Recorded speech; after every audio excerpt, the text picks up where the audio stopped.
Hello, everyone. Welcome to BayernNow, the ultimate Bayern Munich fan channel. So, it's not a Bayern video today. It's a different video. It's a different stream, not just a video here.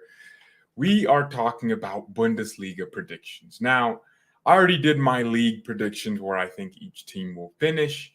Now, it's time to get more in depth. The complete Bundesliga prediction. We have the best defender, best transfer, surprising teams, most exciting team that everyone's going to be watching, best rivalries, revived careers. We have every category of predictions you could possibly make about individual players. I should have done one about managers. I forgot. We'll do that later in the video or in the stream. Smack the like button, subscribe. Appreciate the recent support. I guess let's get right into it. You see it in the title, top scorer. That's the first thing I'm going to start with. This is going to surprise a lot of people. It's going to leave you going, what? What do you mean by that? Well, top scorer, I am going with Nkunku / Gnabry. I think Nkunku and Gnabry are going to be competing for that position. Who's going to get the most goals? Now, the reason I say Nkunku is he got 20 goals last season. Patrick Schick, it could be him, but I don't think Leverkusen improved as much as the other teams around them. I don't think Schick is going to score the same amount of goals or more.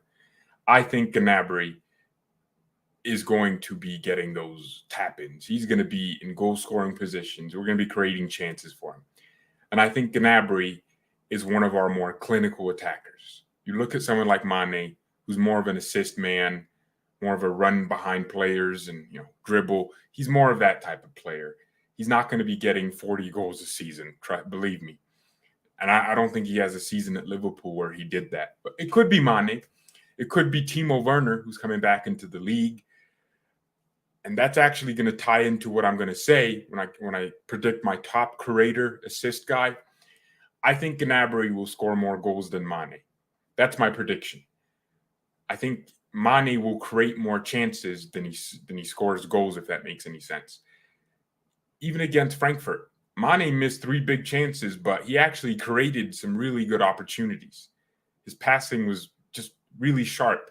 So as much as I want to say Sadio Mane, he's going to get 10 goals every game, I don't think that's possible with the way our attack is. I think Gnabry will be a shining star this season. I know that sounds crazy. Serge Gnabry can score 4 goals in one match. He has that level of clinicality in his game. I think he's going to score 20-plus goals in the league, man. That's a bold prediction, but I think without Lewandowski, he's going to be scoring those scrappy chances. He has that in his game where he wants to score. He's hungry for goals. Left foot, right foot. He can score with his head. I think Gnabry is going to be a really good revelation this season. I think that center forward position, not center forward, that false striker position, fluid attack. Julian Nagelsmann did it at Hoffenheim when he had Gnabry, and he scored goals there too. So I know it sounds crazy, but I think Serge Gnabry is going to be up there. I could have said Schick and Nkunku. I don't know.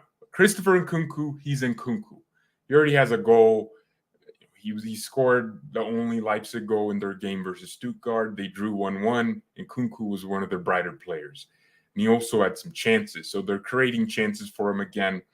He had 24 goals in the league last season, I think. Was it 24 or 20? I'm not sure, but he had 15 assists. So a ridiculous number of goal contributions.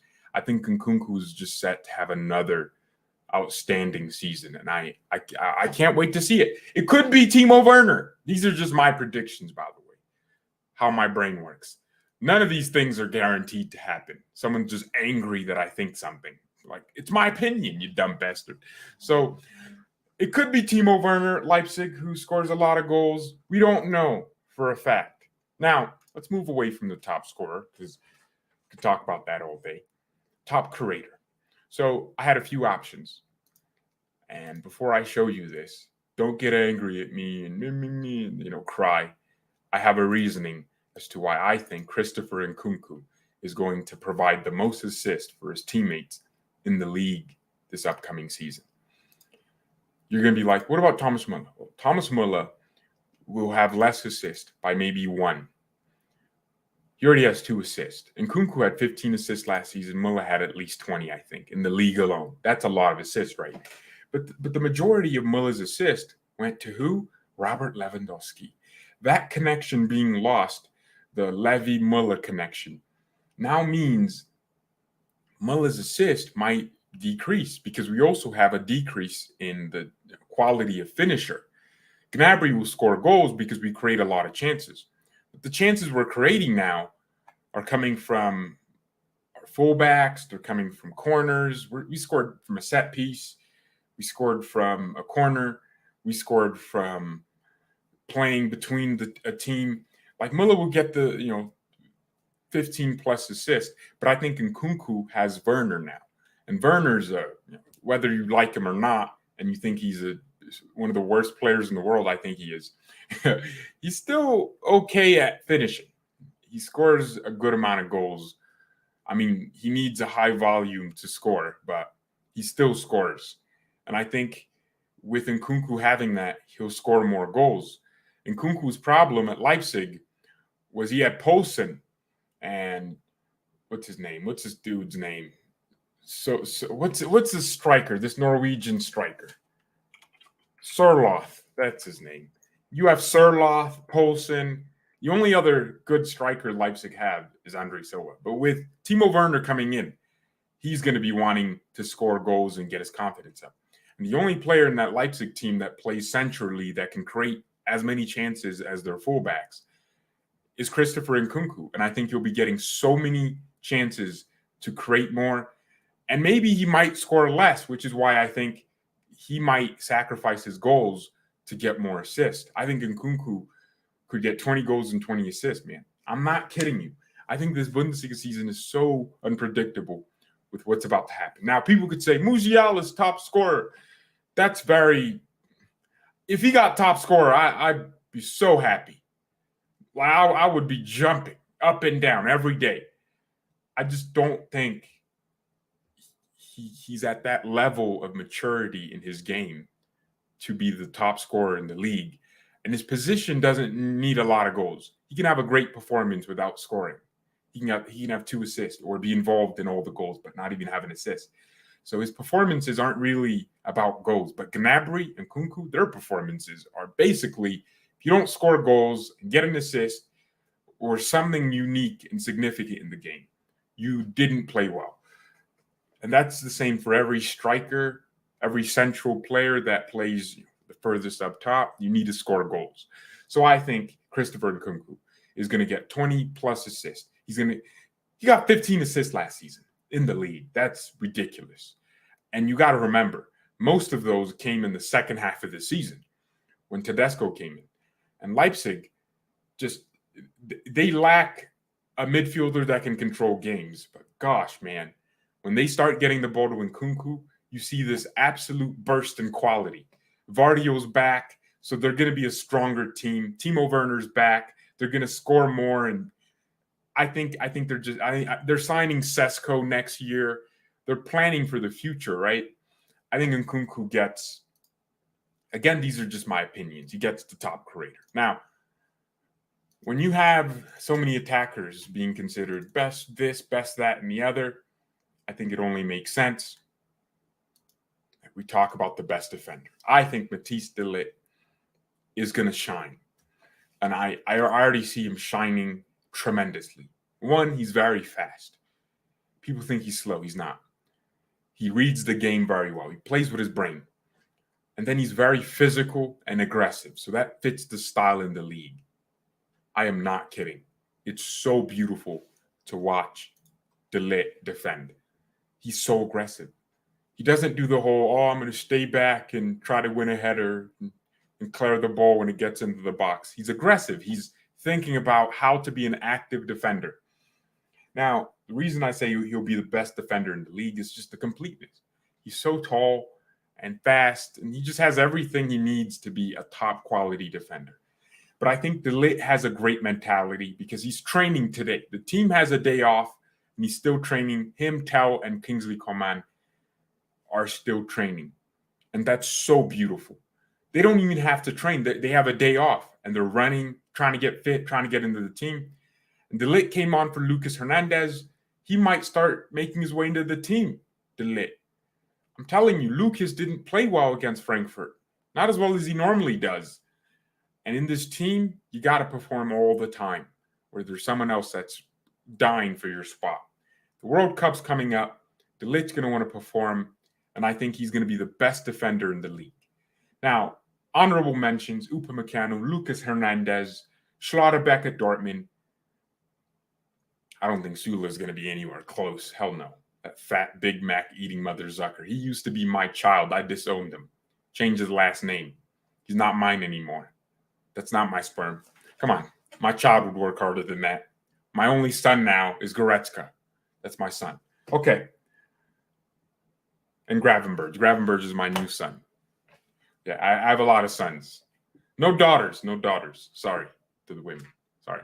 So I think Vardio is going to be another really good one. I think Simikan at Leipzig could have another good season. See, Leipzig are going to be a better team because they have Tedesco for a longer period of time as opposed to 6 months or 8 months, whatever length they had him before their season ended. So it could be another interesting season from a Leipzig point of view because they're going to have their better coach for a longer period of time. And they're signing Werner. They're bringing him back. Timo Werner is a Champions League winner. Like him or not, he won the UCL. And he played a big part in some of their play. So he pressed, he did well, and he's coming back into a system that's built for a player like him. So, man, I'm thinking Leipzig are a better team with Werner than without him, even though I hate Timo. I think he's terrible for Germany.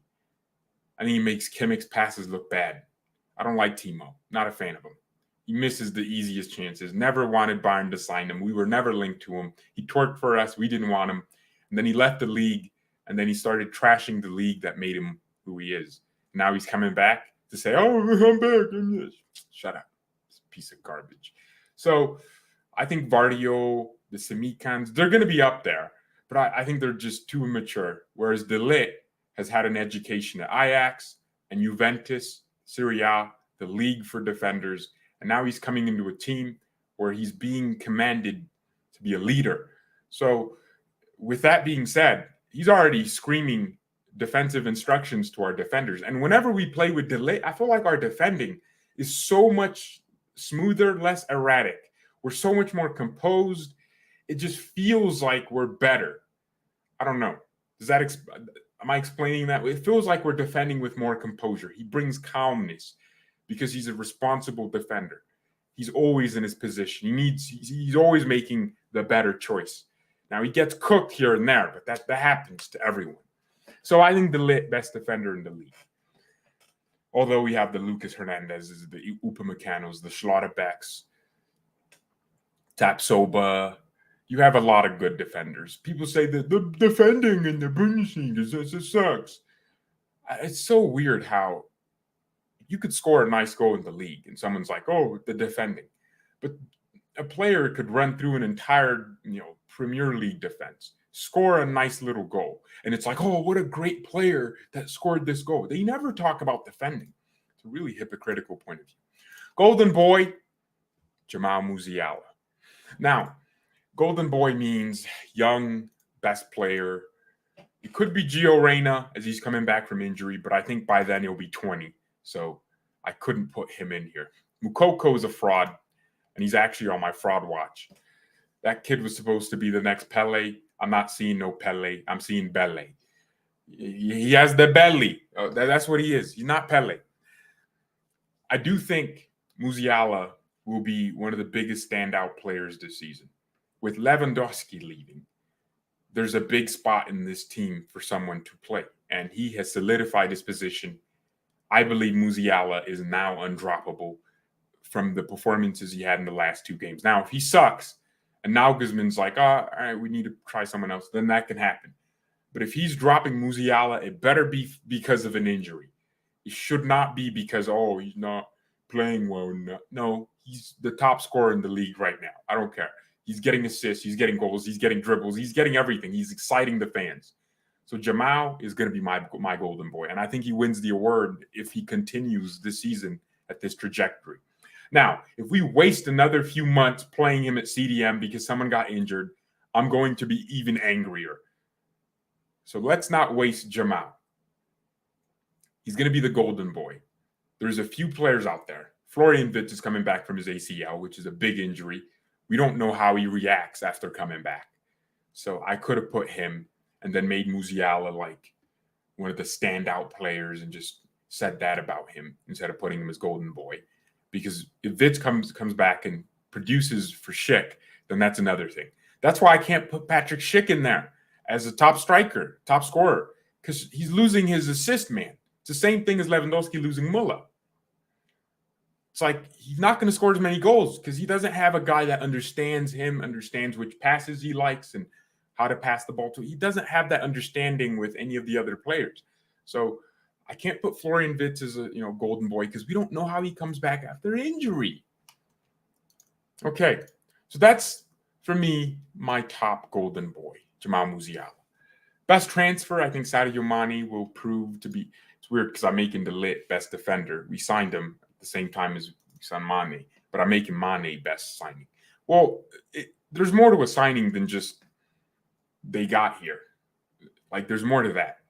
Sadio Mane is going to be the best signing or transfer for any team this season.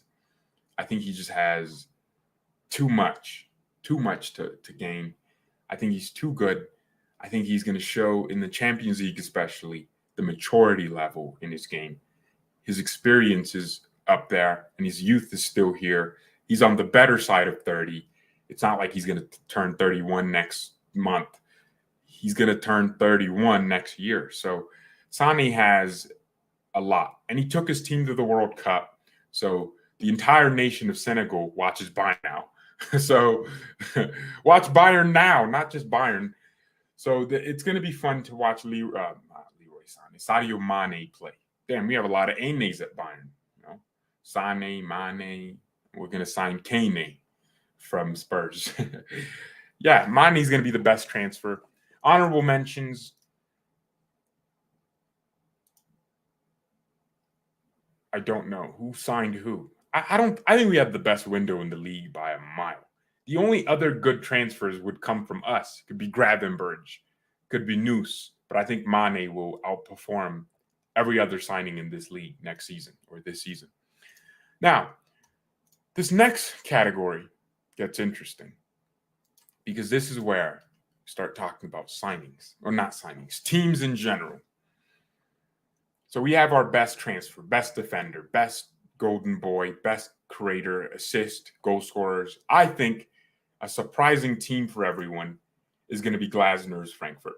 So Eintracht Frankfurt, I believe, will be a surprising team. Now, the reason I say that is because I think out of Bayern, Dortmund, and Leipzig, the only other team that had a better transfer window than any other team would have been Eintracht Frankfurt. If you look at their signings, they signed some really good players. The guy that scored against us, Mueni, one of the better strikers in Ligue 1. He's 22 and they got him for free. He's really technical. He's going to be that big target man that gives them an out ball whenever they defend. Now, against Bayern, I feel like they dropped their level because they're more focused on the game versus Real Madrid in 2 days.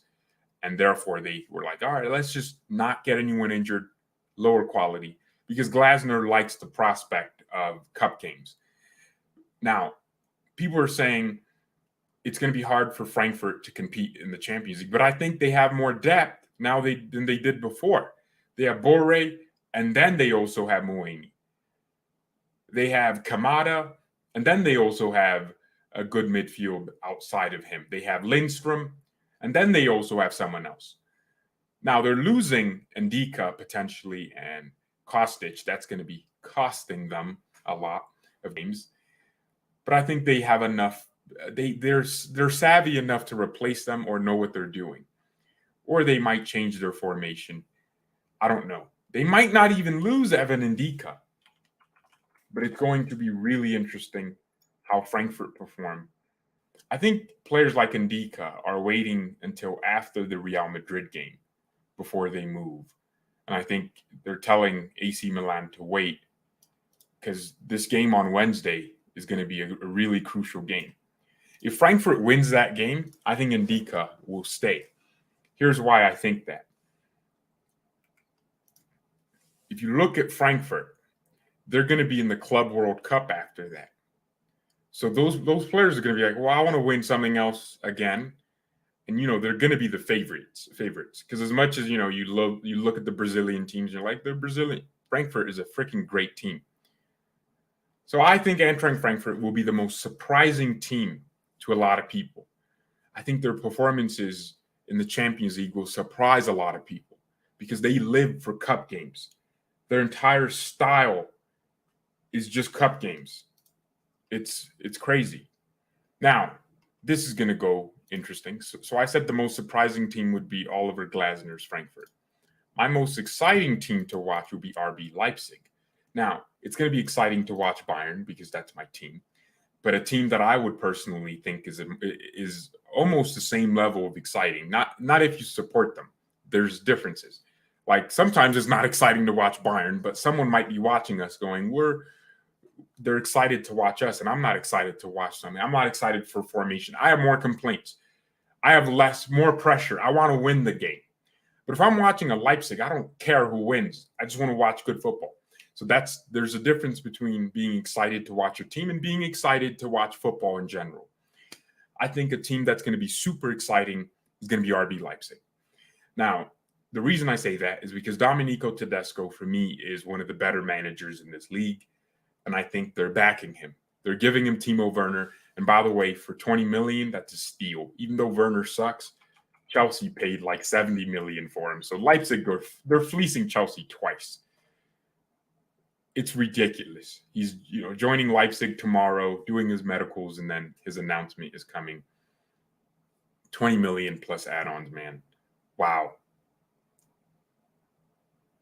And I think Werner and Chelsea just never worked because of the way Chelsea play. It would have never worked.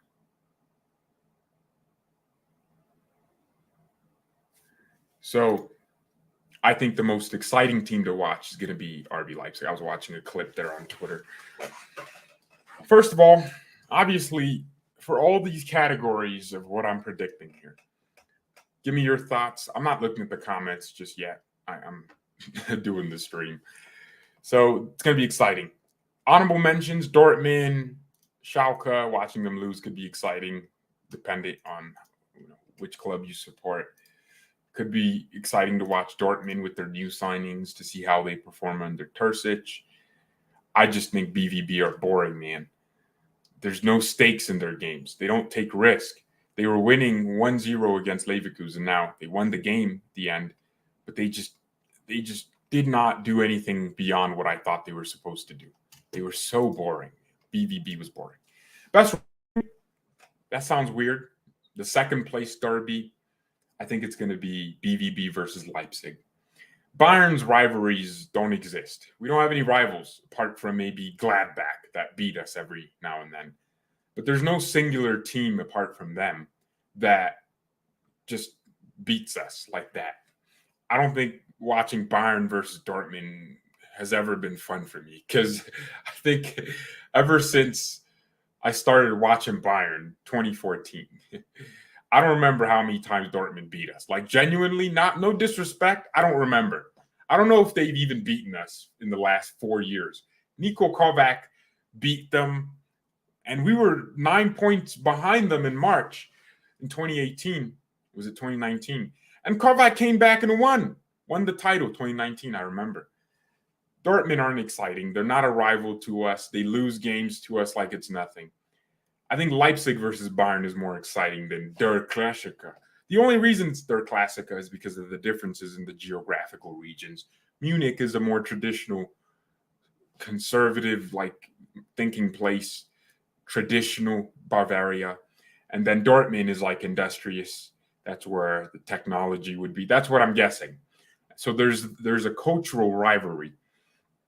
But I think for competitive reasons, BVB versus Leipzig will be more exciting for me to watch because there's two teams fighting for one spot in that second place. So let's be honest.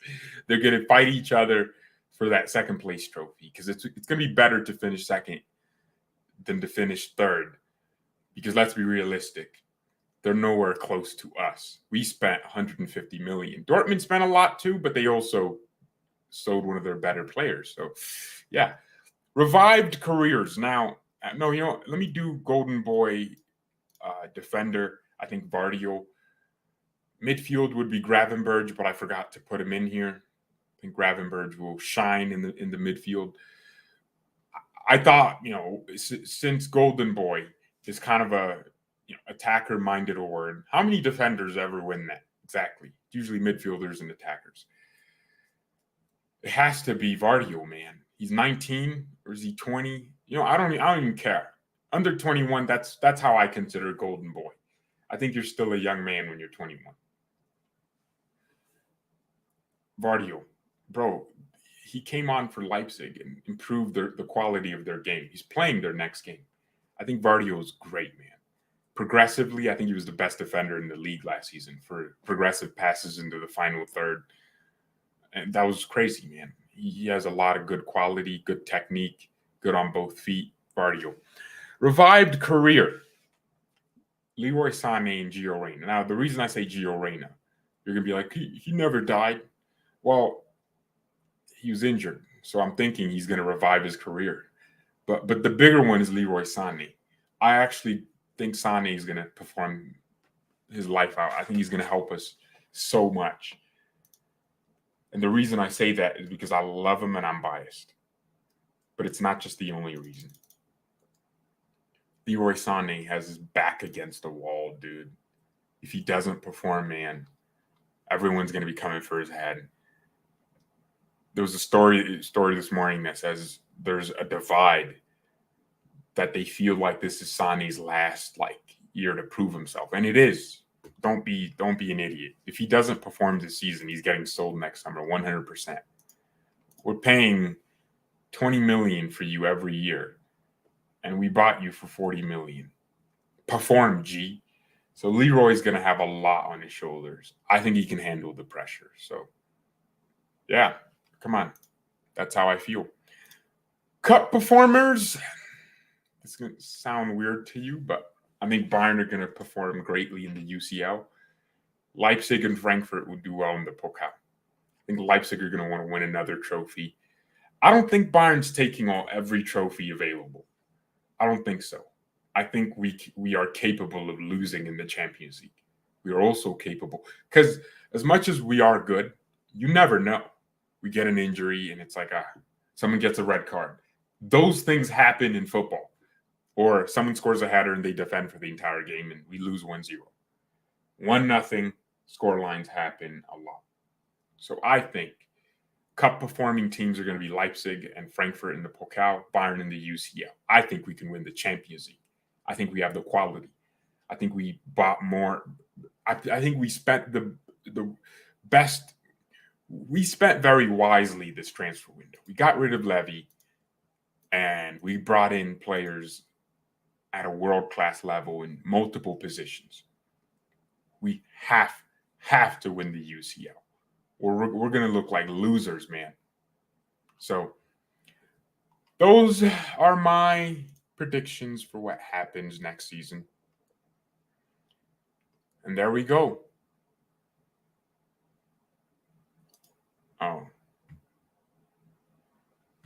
Oh, they do have everything. Okay, I guess I was wrong. Crap. Sané is good when Bayern are winning 3-0 and he enters the game. He's good in counterattacks. I think he's also good when we're not winning. Well, hey, that might be the case. When things are going well, Sané's more confident, right? Wow. That's actually a good point. Maybe Sané's like one of those players that I actually read something. I remember, oh my gosh, it's that whenever City were winning a game, Sané was a standout performer. But whenever they were losing, his pass completion went down, his pass accuracy went down, and he just wasn't performing at that level. Dude, I actually think there's some truth to that. I think when we're losing, Sané's ability to try decreases. This might be the case, man. Oh my gosh. Wow. Bayern is the Meister. We win the title.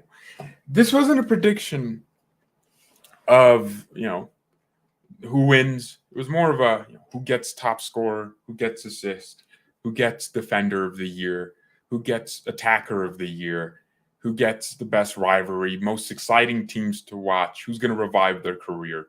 I think Götze could revive his career too. He could genuinely do some amazing things. I think it could be very interesting to see how that works. Mario Götze is clearly a player that's capable of doing some really good things. So, you saw how technically gifted he still was. So, yeah, man, I am absolutely excited for this season. I think it's going to be a really good season. And yeah, love Bayern. Good. That's what I don't like about Sané. The best players rise to challenges. Yeah, it might be a thing that needs to get drilled into him. Maybe mentally he gives up more when he's losing out and when things aren't going his way. So he might be one of those players that needs to win the first duel in a game. He needs to get that tackle. That might be how it works, man. It might be how it works. All right, but thank you everyone so much for watching. Been a good show, good stream. Transfer news-wise, like I said, Leipzig have signed Benjamin Sesko. I think they need a striker just like him, someone that's technical and is tall, can hold the ball up. I think Sesko gives them that. He's not the craziest finisher, but I think he's the closest thing to Haaland Leipzig can get. So they're signing him for next year.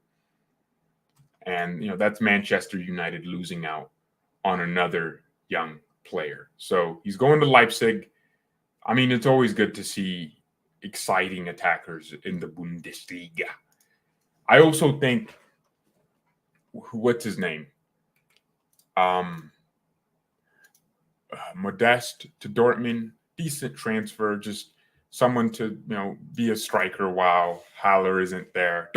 Bayern were like, we won't have a striker. And Dortmund were like, yeah, our striker won't be there either. So weird. All right. Thank you everyone so much for watching. Mia, and peace.